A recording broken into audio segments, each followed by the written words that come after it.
Hello everyone. Today we'll talk about how to fix or how to solve your Google Classroom. To know how to find a solution about Google Classroom app, you should just go to settings. Here in this page we click apps, default apps, app settings.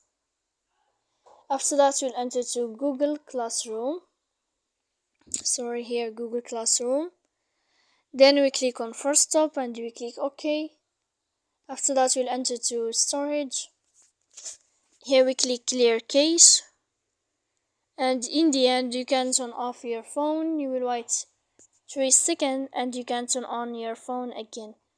So please don't forget to support us by like and subscribe. See you next time in another video, and thank you for your attention and your watching. Goodbye.